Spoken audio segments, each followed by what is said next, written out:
السلام علیکم ورحمۃ اللہ وبرکاتہ بسم اللہ الرحمن الرحیم عن عائشة رضی اللہ عنہا ان رسول اللہ صلی اللہ علیہ وسلم قال اکلفوا من العمل ما تطيقون فإن الله لا يمل حتى تملوا احب العمل الى الله ادومه وإن قل وكان اذا عمل عملا اثبته۔ حضرت عائشہ رضی اللہ تعالی عنہ روایت کرتی ہیں رسول اللہ صلی اللہ علیہ وسلم نے ارشاد فرمایا اتنا ہی عمل کرو جتنے کی تمہارے اندر طاقت ہے، اس لیے کہ اللہ تعالیٰ تو نہیں اکتائے گا، تم خود ہی اکتا جاؤ گے۔ اللہ کو تو سب سے زیادہ پسندیدہ عمل وہ ہے جس پر مداومت کی جائے، جس کی پابندی کی جائے، چاہے وہ دیکھنے میں تھوڑا کیوں نہ ہو۔ اور پھر حضرت عائشہ فرماتی ہے کہ حضور پاک علیہ الصلوۃ والسلام کا اپنا معاملہ یہ تھا کہ جب آپ کوئی عمل کرتے تھے تو اس پر مداومت اختیار کرتے تھے۔ یہ ایک چھوٹی سی حدیث ہے لیکن یہ بہت اہم اصول بیان کرتی ہے، وہ یہ کہ انسان کو دین کے سلسلے میں میانہ روی اختیار کرنی چاہیے، درمیانی رائے اختیار کرنی چاہیے۔ کبھی کبھی یہ ہوتا ہے کہ انسان نے کوئی تقریر سنی، کوئی کتاب سنی یا کوئی اس طرح کا واقعہ پیش آیا تو اس کے دل میں عمل کرنے کا جذبہ پیدا ہوتا ہے اور پھر وہ چاہتا ہے کہ میں زیادہ سے زیادہ نیکیاں کماؤں اور زیادہ سے زیادہ میں اچھے عمل کروں۔ اب یہ جذبہ چونکہ کسی چیز کی وجہ سے، کسی تقریر کو سن کر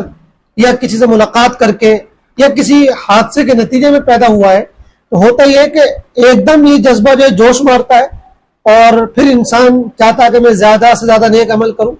لیکن جیسے جیسے وہ جوش ٹھنڈا ہوتا ہے تو یہ عمل کا جذبہ جو ہے کم ہوتا چلا جاتا ہے۔ اس کا نقصان یہ ہوتا ہے کہ انسان شروعات تو کرتا ہے زیادہ عمل سے لیکن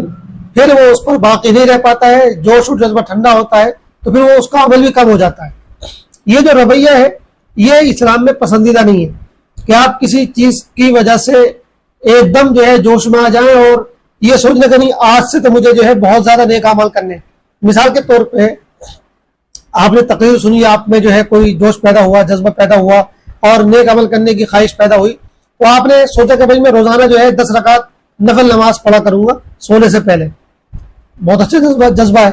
لیکن جب تک یہ تقریر کا اثر رہا ہے، اس واقعے کا اثر رہا اور آپ کے اندر جوش رہا، ہمت رہی، تب تک تو آپ 10 رکعت پڑھتے رہے، لیکن 2 4 10 دن، مہینہ، 2 مہینے کے بعد آپ کا یہ جوش ٹھنڈا ہوا اور اب آپ جو ہے وہ 10 رکعت تو کیا پڑھتے آپ نے بالکل ہی ختم کر دی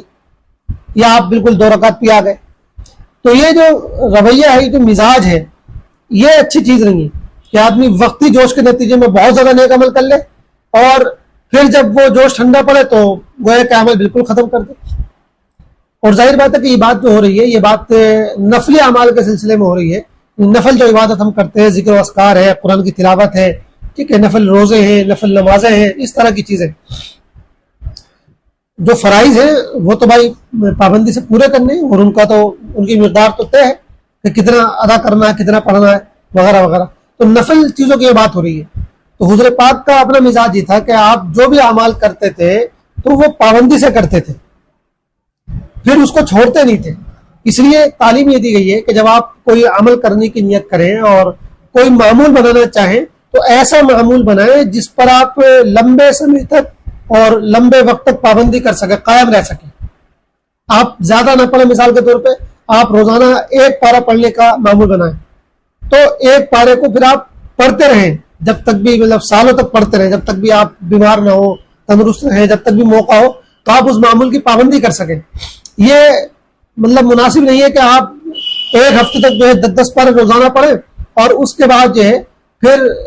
اس معمول کو ترک کر دیں اور پھر مہینے گزر جائیں اور آپ کو جو ہے قرآن پڑھنے کی توفیق نہ ملے۔ ایسے ہی کسی دن آپ جوش میں آ کر 100 رکعت نفل پڑھ رہے ہیں اور پھر اس کے بعد جو ہے آپ اتنے غافل ہو جائیں کہ ہفتوں اور مہینے گزر جائے اور آپ کو 2 رکعت نفل پڑھنے کی بھی توفیق نہ ہو۔ یہ مزاج اللہ کے رسول کو پسند نہیں ہے اور یہ مزاج اللہ کو بھی پسند نہیں ہے۔ اس لیے فرمایا کہ احب العمل الی اللہ ادومہ وان قل، کہ اللہ کو تو سب سے محبوب عمل وہ ہے جس کی پابندی کی جائے، چاہے وہ دیکھنے میں تھوڑا ہو، مطلب دیکھنے میں تھوڑا ہو، 2 رکعت ہے، 4 رکعت ہے، آدھا پارا ہے، 1 پارا ہے، دیکھنے میں بہت تھوڑا ہے لیکن اللہ کی نظر میں وہ بہت قیمتی ہوگا، بہت بڑا ہوگا، کیونکہ عمل جو ہے وہ اصل اپنی شکل سے اپنے ظاہر سے چھوٹا بڑا نہیں ہوتا ہے، بلکہ اللہ کی نظر میں عمل کی کا جو چھوٹا یا بڑا ہونا ہے وہ دل کے ارادے، دل کے جذبے اور اللہ اور بندے کے درمیان جو تعلق ہے اس تعلق کی بنیاد پر بڑا یا چھوٹا ہوتا ہے۔ اب ایک شخص جو ہے جوش میں آ کر جو ہے ایک دن میں 100 رکعت پڑھ لیتا ہے اور پھر مہینوں غفلت کا شکار رہتا ہے، تو یہ بات درشاتی ہے کہ اس کا اللہ سے تعلق مضبوط نہیں ہے۔ تو ظاہر بات ہے پھر اللہ سے تعلق مضبوط نہیں تو اللہ کی نظر میں ان 100 رکعت کی وہ قدر و قیمت نہیں ہوگی۔ اس کے بالمقابل ایک شخص جو ہے وہ روزانہ 2-4 رکعت پڑھتا ہے اور پابندی سے پڑھتا ہے، کبھی وہ ناغہ نہیں کرتا، تو یہ بتا رہا ہے کہ یہ بندہ جو ہے اس کا اللہ سے تعلق مضبوط ہے۔ تو یہ جو تعلق مضبوط ہے اللہ تعالیٰ اس کی قدر کرے گا، اور اس کی یہ 2 رکعت 4 رکعت پابندی کے ساتھ پڑھنا اللہ کی نظر میں اس شخص کی ایک دن کی پڑھی ہوئی 100 رکعت سے زیادہ بہتر ہوگا، کیونکہ تم نے تو جوش میں آ گئے ایک دن میں پڑھ لیا اور پھر تم نے امام التر کر دیا۔ اچھا، یہ چیز صرف دینی یعنی عبادتوں کے تعلق سے نہیں ہے، بلکہ یہ کامیابی کا اصول بھی ہے۔ آپ کوئی کاروبار کریں، آپ کوئی تعلیم حاصل کر رہے ہیں، آپ کوئی بھی آپ کام کر رہے ہیں،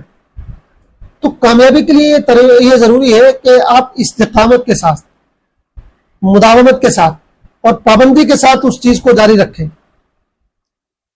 دکان آپ کی ہے تو آپ اپنا ایک نظام بنائیں اور اس نظام کی پابندی کریں۔ آپ تعلیم حاصل کر رہے ہیں تو اپنا ایک ٹائم ٹیبل، ایک شیڈیول بنائیں اور اس کی پابندی کریں۔ یہ کوئی اچھی چیز نہیں کہ بھئی ایک دن جو ہے جوش میں آ کر جو ہے 500 پیج پڑھ لیے اور اس کے بعد پورا ہفتہ چلا گیا اور آپ نے 2 پیج بھی مطالعہ نہیں کیا۔ تو یہ ہر چیز میں یہ چیز جو ہے میٹر کرتی ہے کہ جو بھی آپ عمل کر رہے ہیں اس کی پابندی کریں، اور ایک اپنا شیڈیول ہو، ایک ٹائم ٹیبل ہو، ایک مقدار اور ایک نظام ہونا چاہیے، اس کے اکارڈنگ جو ہے آدمی عمل کرے۔ اس میں برکت بھی زیادہ ہے اور اس کا فائدہ بھی انسان کو زیادہ ملتا ہے، اور سب سے اہم یہ کہ اللہ تعالیٰ کو بھی ایسا ہی عمل پسند ہے اور ایسا ہی مزاج اللہ تعالیٰ کو بھی پسند ہے۔ یہ دراصل مزاج کی بات ہوتی ہے۔ بعض لوگوں میں مزاج جو ہے وہ ٹھہراؤ والا نہیں ہوتا ہے، ان کے مزاج میں جوشیلا پن زیادہ ہوتا ہے، تو وہ جوشیلے پن کے نتیجے میں کبھی کبھی جو ہے وقتی طور پر کچھ کام بہت زیادہ لیول پہ اور زیادہ مقدار میں کر لیتے ہیں، لیکن کچھ لوگ ہوتے ہیں جن کے مزاج میں ٹھہراؤ ہوتا ہے تو وہ اس ٹھہراؤ کے مطابق کام کرتے ہیں اور پابندی رکھتے ہیں۔ اللہ تعالیٰ کو یہ ٹھہراؤ والا جو مزاج ہے یہ زیادہ پسند ہے۔ تو بہرحال اس کی کوشش کرنی چاہیے کہ ہم اپنا کوئی نہ کوئی معمول بنائیں، اور اس میں ایک پہلو اور بھی ہے، وہ یہ کہ آپ شروعات تھوڑے سے کریں، پھر اس معمول کو آپ بڑھاتے رہیں، یہ زیادہ بہتر ہے بمقابلہ اس کے کہ آپ پہلے ایک دم زیادہ معمول بنا لیں اور پھر ہمت ہار جائیں، اور ہمت ہار جائیں گے تو پھر آپ اس کو بھی چھوڑ دیں جو آپ نے معمول بنایا تھا، اور بالکل ہی آپ غافل ہو جائیں۔ اس کے بالمقابلے کا آپ شروع میں جو ہے معمول کم رکھیں، اور پھر جب آپ کو لگے کہ اب اس کے آپ پابند ہو گئے، اب آپ اس میں کوئی ناغہ نہیں کریں گے، اس کو آپ کبھی نہیں چھوڑیں گے، تو پھر آپ اس میں ہلکا کا اضافہ بھی کر سکتے ہیں۔ اس لیے فرمایا اللہ کے رسول علیہ السلام نے کہ بھائی جتنا عمل کر سکتے ہو اتنا ہی جو ہے تکلف کرو، کیونکہ تم اگر جوش میں آ کر زیادہ عمل کا سوچو گے تو پھر تم تو اس کی پابندی نہیں کر پاؤ گے اور تم خود اکتانے لگو گے، لیکن اللہ نہیں اکتائے گا، اللہ تعالیٰ تو تمہیں ثواب دیتا رہے گا۔ اللہ تعالیٰ کیوں اکتائے گا تمہیں ثواب دینے سے؟ تم جتنے بھی زیادہ عمل کرو اللہ تعالیٰ تمہیں ثواب دے گا، اس کے لیے تو ثواب کے دروازے اس نے کھول رکھے، لیکن تم خود اکتا جاؤ گے ایک وقت کے بعد۔ تو اس لیے بہتر یہ ہے کہ جتنا بھی عمل کرو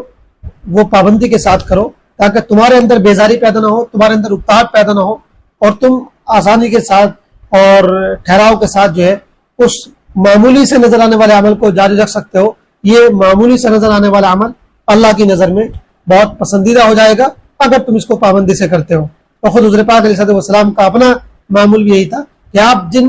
اعمال کو کرتے تھے تو پھر پابندی کے ساتھ کرتے تھے۔ اللہ تعالی ہم سب کو عمل کرنے کی توفیق عطا فرمائے، آمین۔ والسلام علیکم ورحمۃ اللہ وبرکاتہ۔